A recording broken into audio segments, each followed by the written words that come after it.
જય શ્રી કૃષ્ણ। પંચાંગ અનુસાર જ્યારે સૂર્ય રાશિચક્રની બે રાશિમાં પ્રવેશ કરે છે ત્યારે કમૂર્તા શરૂ થાય છે। તેમાં એક છે ધનુ રાશિમાં અને બીજી મીન રાશિમાં। જ્યારે સૂર્ય ધન એટલે કે ધનુ રાશિમાં ગોચર કરે છે ત્યારે ધનારક કમૂર્તા શરૂ થાય છે અને મીન રાશિમાં આવે એટલે મીનારક કમૂર્તા શરૂ થાય અને આ કમૂર્તા 1 મહિના સુધી ચાલે છે। દરેક કમૂર્તા દરમિયાન શુભ કાર્યો કરવાની મનાઈ હોય છે, એ તો સૌ કોઈ જાણે છે, પરંતુ આ સમય દરમિયાન શું કરવું જોઈએ તે ઓછા લોકો જાણતા હોય છે। તો આ સમય દરમિયાન પૂજા પાઠ, દાન પુણ્ય, ભગવાનની ભક્તિ અને જાપ માટે ખૂબ જ ઉત્તમ ગણાય છે ને કમૂર્તા એટલે કોઈ અશુભ કે ભયંકર સમય નથી હોતો।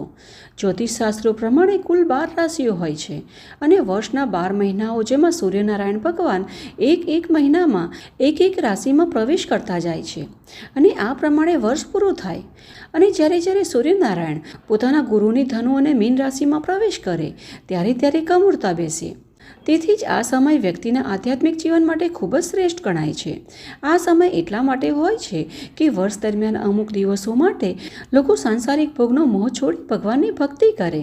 આ સમય દરમિયાન ઈશ્વરનું સ્મરણ અને દાન પુણ્ય કરવાથી વિશેષ લાભની પણ પ્રાપ્તિ થાય છે અને આ વખતે 2026ના મીનારક કમૂર્તા 15 માર્ચ 2026થી શરૂ થશે, જે 14 એપ્રિલ 2026 સુધી ચાલશે ને ઘણી જગ્યાએ આ કમૂર્તાને ખરમાસ પણ કહેવાય છે।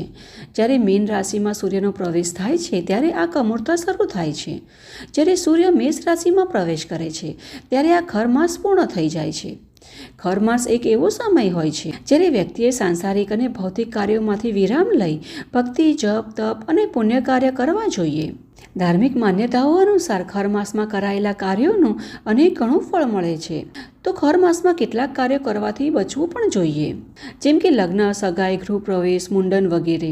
તેમજ આ સમય દરમિયાન નવું વાહન કે સંપત્તિ પણ નથી ખરીદાતી। આવું એટલા માટે કે મીન રાશિમાં સૂર્ય એવી સ્થિતિમાં હોય છે કે તેના કારણે શુભ કાર્યો કરવા માટે સમય અનુકૂળ નથી હોતો અને તેના પરિણામ પણ સારા નથી મળતા।